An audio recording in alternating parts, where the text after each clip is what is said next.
Welcome to Mysteries and Crime, your go-to channel for exploring the most captivating and perplexing true crime stories. If you love unraveling mysteries and piecing together the puzzles of history's most chilling cases, you're in the right place. Before we dive into today's story, a quick reminder: hit that like button, subscribe to our channel, and don't forget to share your thoughts or case suggestions in the comments. We'd love to hear from you. Today, we delve into one of the most haunting mysteries in modern true crime: the Long Island serial killer, whose reign of terror spanned over a decade. With a chilling pattern of victims and an unsettling elusiveness, this case remains one of the most perplexing in criminal history. Let's explore the intricate details of this enduring mystery. The Long Island serial killer, also known as Lisk, has captured the public's imagination and instilled fear for decades. This case is not only about the lives tragically lost, but also about the complexities of an investigation spanning decades.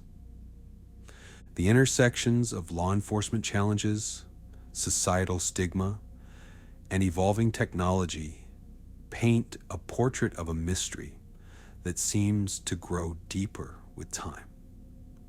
By the end of this video, you'll have a comprehensive understanding of the facts, theories, and lasting impacts of this chilling case. What makes this case particularly haunting is the killer's ability to operate undetected for so long. Despite numerous searches and investigations, the case remains unsolved. As we unravel this mystery, we will explore not only the facts, but also the unanswered questions that keep this case alive in the public consciousness. This case also serves as a stark reminder of the fragility of justice. For years, these crimes went undetected, leaving families searching for answers and a community on edge.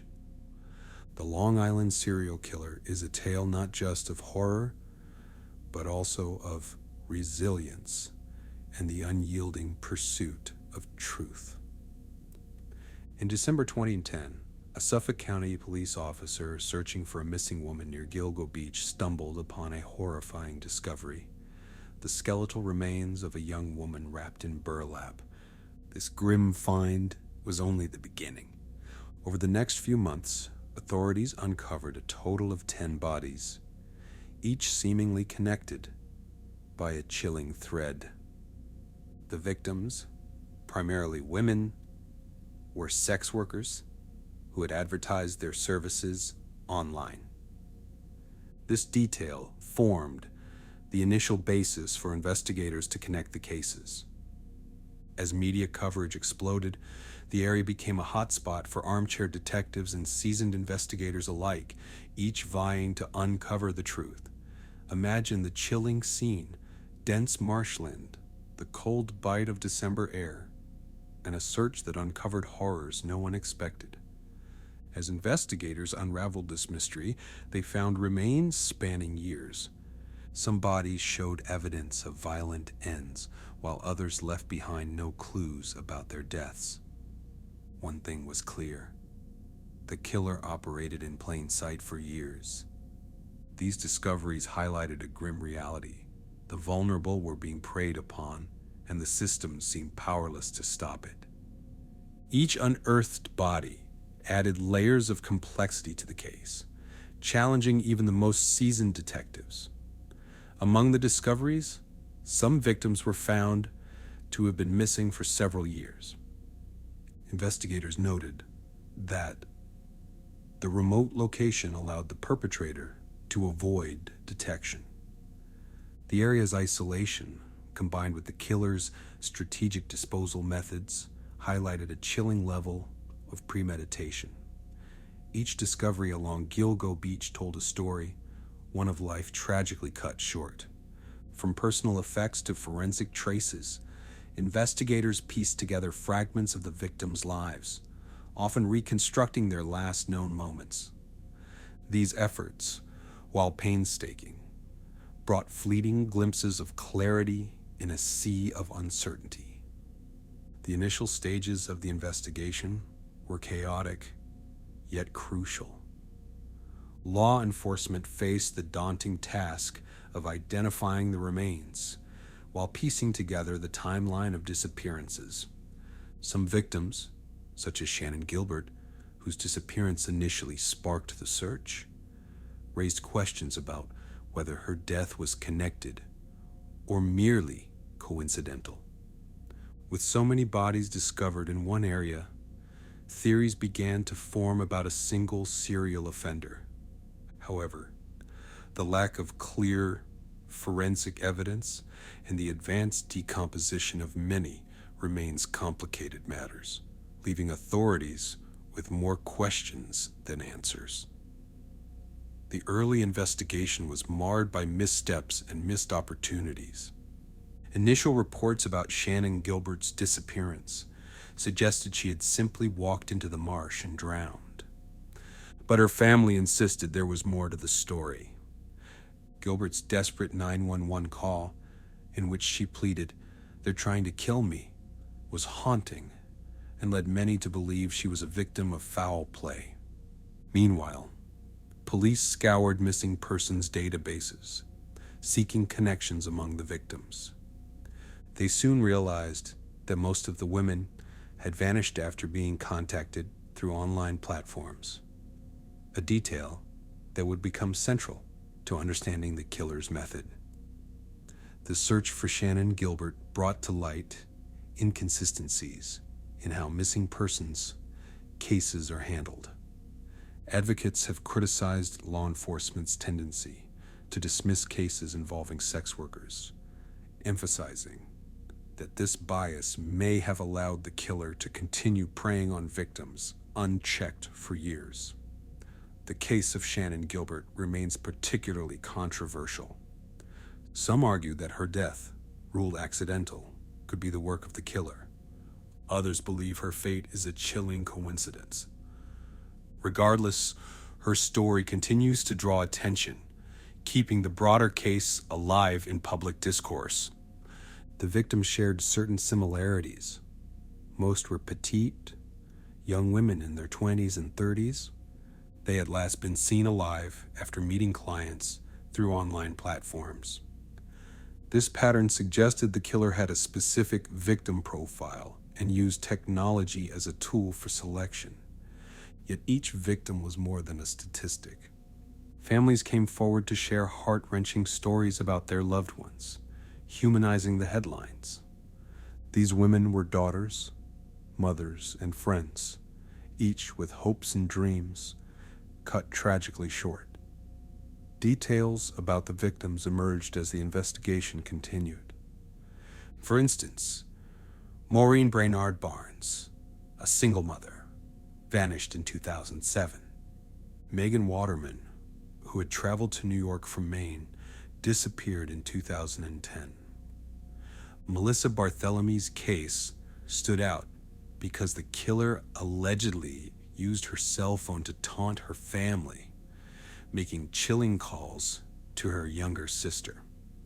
These women shared struggles, but also a determination to provide for their families. By shedding light on their lives, the media and advocates hoped to ensure they were remembered for more than the circumstances of their deaths. The emotional toll on the victims' families is immeasurable. Many spoke out against the stigma attached to their loved ones, calling for a more compassionate understanding of their struggles. They argued that the focus should remain on the crimes and the killer, not the victims' professions. Families of the victims have been vocal in their grief, frustration, and hope. Many have become advocates for change, working tirelessly to ensure that their loved ones are not forgotten. They remind us that behind every statistic lies a human story, one filled with love, loss, and the enduring hope for justice. A major breakthrough came in 2011 when police released details of burlap sacks found with the bodies. This specific material hinted at the killer's methodical planning and possible ties to certain industries. Further searches revealed other remains in areas stretching beyond Gilgo Beach, raising the possibility of an even broader crime spree. Advances in DNA technology also opened new avenues for identifying victims and suspects. For instance, one set of remains, initially unidentified, was later linked to another partial body found in a separate location. Investigators faced mounting pressure to crack the case. A tip from a witness about a suspicious vehicle near the crime scene led to the first publicized suspect. But this lead quickly went cold. Meanwhile, the release of certain details, such as the use of burlap sacks, sparked speculation that the killer may have had agricultural or military ties. However, the most significant development came years later when new DNA methods revealed familial links to previously unidentified remains. This breakthrough reignited hope that the killer's identity could finally be uncovered. As advancements in forensic technology emerged, investigators revisited old evidence. DNA recovered from one crime scene was found to partially match samples from other cases, confirming a connection between certain victims. This discovery narrowed the scope of the investigation, but also underscored its complexity.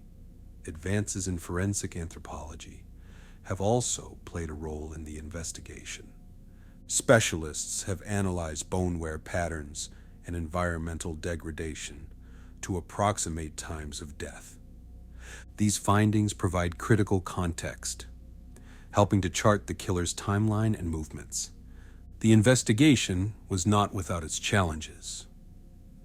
Jurisdictional disputes between local, state, and federal law enforcement agencies hindered information sharing. Allegations of corruption within the Suffolk County Police Department, including the controversial tenure of former Police Chief James Burke, further clouded the case. Burke himself faced legal troubles, leading some to speculate whether these issues impacted the thoroughness of the investigation. As time went on, public trust in law enforcement's ability to solve the case waned.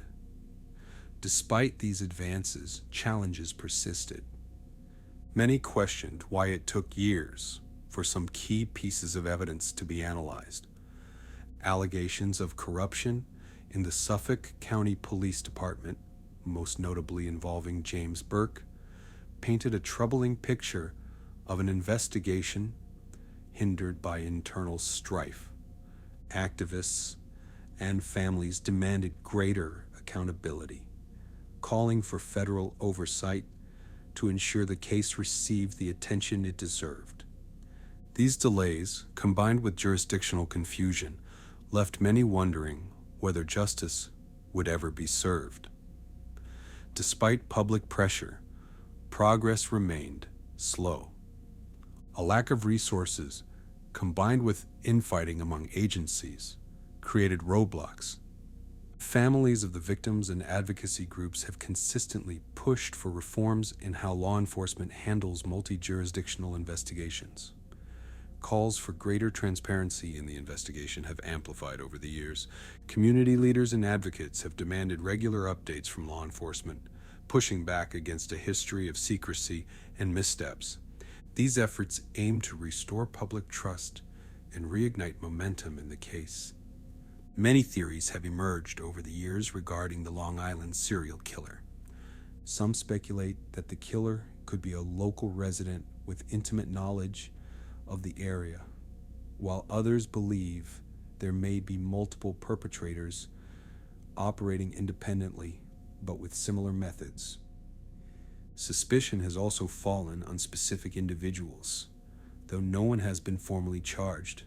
Theories range from a disgraced police officer to a wealthy businessman with a dark secret.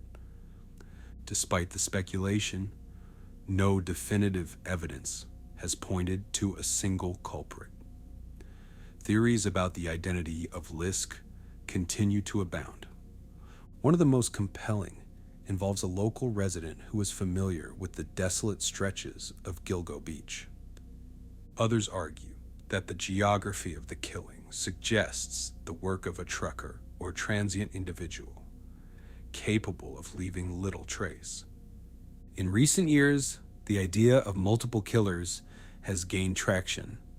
Some experts point out differences in victim profiles and methods of disposal, suggesting that not all the deaths can be attributed to one person. This theory, while controversial, underscores the complexity of the case. Over time, public interest in the case has led to the emergence of amateur sleuths. Online forums and discussion boards have become hubs for analyzing the case, with some users uncovering new leads. While these efforts have yet to solve the mystery, they have kept the case in the public eye. One theory posits that the killer's meticulousness reflects a background in law enforcement or the military. This possibility raises troubling questions about who might be capable of such calculated brutality. Others suggest the killer could be hiding in plain sight, an ordinary figure in the community with a deeply hidden dark side. Recent years have seen a resurgence of interest in the case, thanks in part to advancements in forensic science. New techniques such as familial DNA testing and digital footprint analysis have provided renewed hope for solving the case. Forensic genealogists, who famously cracked the Golden State Killer case, have been consulted to apply similar methods here. As investigators revisit old evidence with fresh eyes, there is optimism that modern science could finally unveil the killer's identity. Forensic science continues to be a beacon of hope in the search for answers. Modern techniques, such as advanced isotope analysis, have been used to determine where victims may have lived or traveled before their deaths. Digital forensics, including the retrieval of data from outdated devices, has also played a crucial role. Collaborative efforts between local and federal agencies have further enhanced the investigation. The advent of technologies like familial DNA testing has already led to breakthroughs in other cold cases, fueling optimism for the Long Island serial killer case. In one particularly compelling development, advanced digital tools allowed investigators to trace online communications believed to be linked to the killer. This breakthrough has provided new avenues for uncovering the perpetrator's identity, though it also highlights the ever-changing nature of modern crime.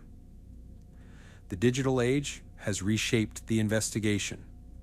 New technologies allow for a deeper dive into data once thought lost.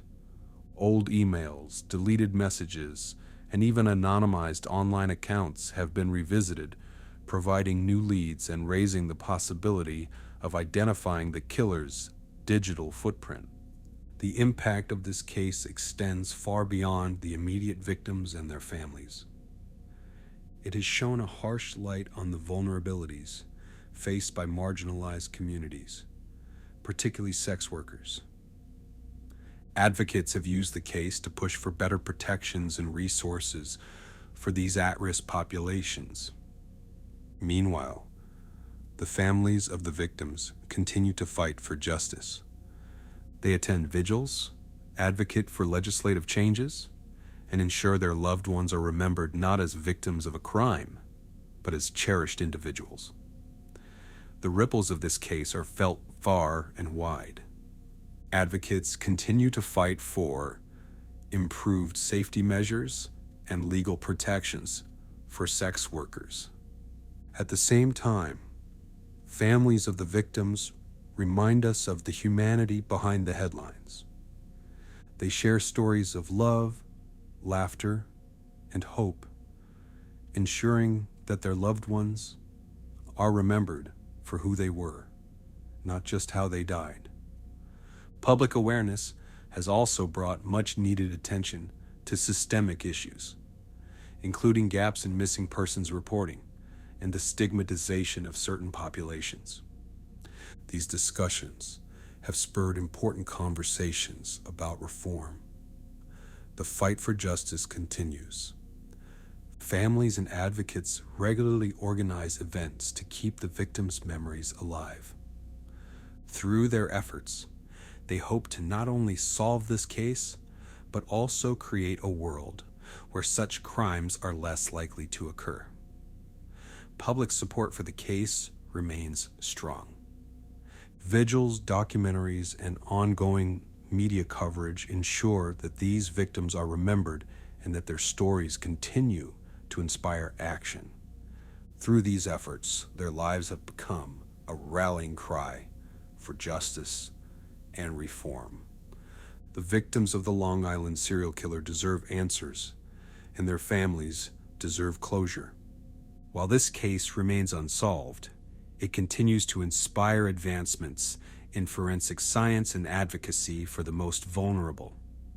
This is a story of lives lost, of communities affected, and of a society grappling with its failures. Together, we keep these stories alive and ensure that justice remains within reach.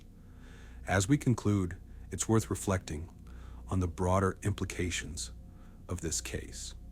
The Long Island serial killer is not just a story of one individual's evil, but a lens through which we view society's treatment of the vulnerable. Thank you for joining us. Until next time, stay curious, stay vigilant, and stay safe.